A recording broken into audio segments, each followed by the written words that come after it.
What is the function of Space Force? Well, space is absolutely critical to our nation. It fuels our American way of life. It fuels our American way of war. It fuels our economy.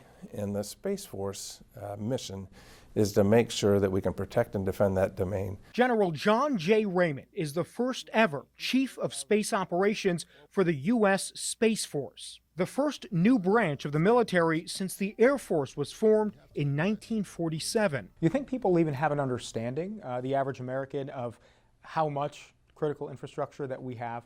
It's hard to understand. It's really hard to understand.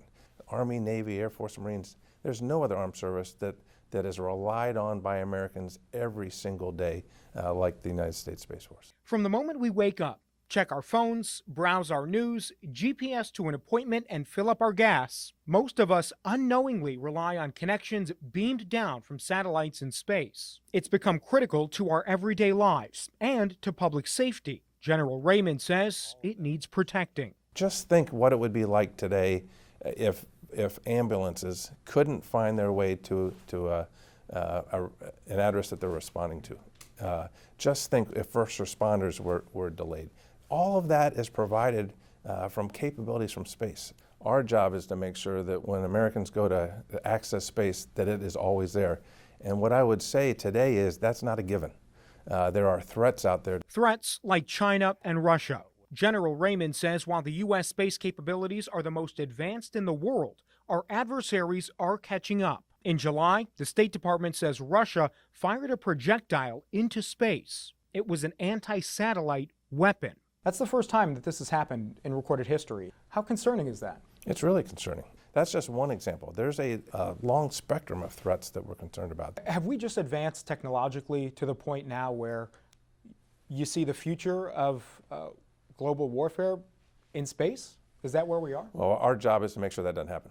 When people ask me a lot of times, what does winning look like in space? Winning looks like not having to fight a fight that begins or extends into space.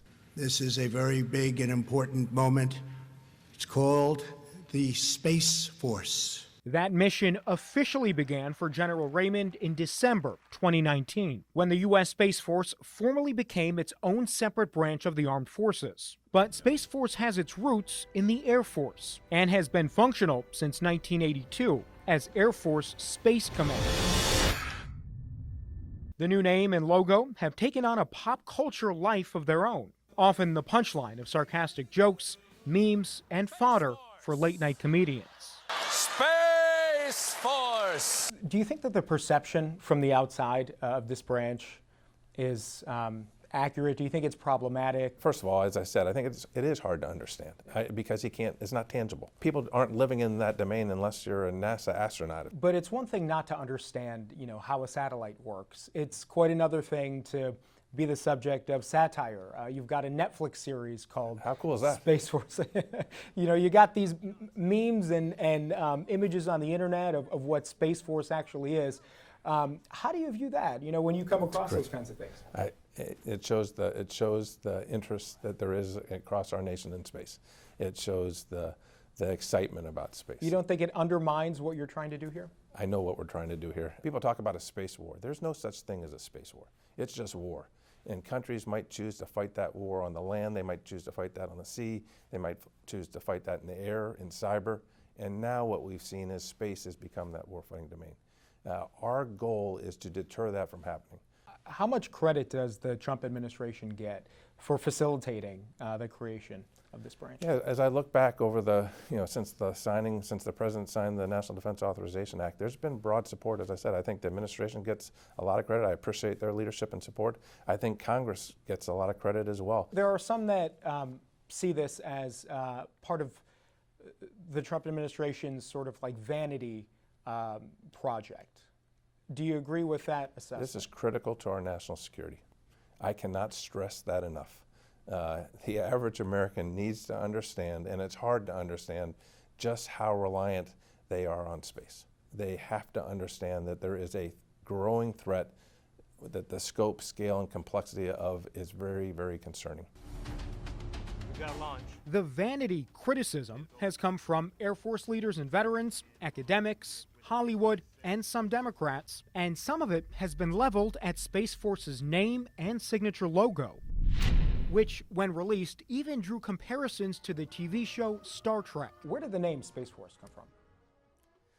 Well, the law was passed. The National Defense Authorization Act was passed. That's our birth certificate, and the name that was on that birth certificate was United States Space Force. All right. So from the administration. Well, there was years worth of conversation. This has been debate, for a couple years. I don't know where it specifically came from, but what I can tell you is it's on our birth certificate. I know you've gotten a lot of questions about the logo. Can you talk to me about the symbolism on that logo? Absolutely. The predominant symbol is the Delta. That Delta has been the symbol of Air Force Space Command for years. We've been using that back since 1982, and I'll tell you, it's been long used before that, back to the 50s. It's on our logo, and we're proud of it. Was the creation of this politicized in any way, do you think? I'm not a politician at all. I'm focused on my job. I focus on coming to work every day. We're responding to adversaries' actions in space. The general repeatedly reminded NewsNation he was not a politician throughout the interview. Over the summer, however, he did weigh in on a controversial issue that dominated American discourse: the killing of George Floyd at the hands of a Minneapolis police officer. After the George Floyd death, you said that racism is an enemy, and that you said it's an enemy that we must defeat. As members of the United States Space Force, we are not immune. Is that going to be a priority to make sure that, as you put it, you have a clean slate and you can begin to establish a branch that from its foundation is going to be more equitable? Well, I think we have an opportunity. I think, as I mentioned, there's a lot of talent that's come knocking on our door. We want to get the right people in the right place at the right job. And so far, we haven't had any problem in doing that. We think diversity is our strength, for sure. It is a strength. General, there's been criticism that by virtue of having a Space Force at all, that we're creating an arms race in a very different fashion than what we've seen historically. Do you think that criticism is fair? I don't. I think you have to look at our competitors or potential adversaries. If you look at what they're doing, they are building two things. One, they're building space capabilities for their own use, to have that same advantage that we enjoy. But the second thing that they're doing is they're weaponizing space. In terms of our adversaries' capabilities in space, how do they compare with what we have here? We are the best in the world at space. However, our adversaries are moving fast, specifically Russia and China. And that superiority margin that we have has been eroding. And so this is why U.S. Space Command and the United States Space Force is so important, to stay ahead of that and to remain the best in the world, so Americans always have the space capabilities that they need. But Laura Grego, a senior scientist with the organization Union of Concerned Scientists, has raised alarm bells about Space Force.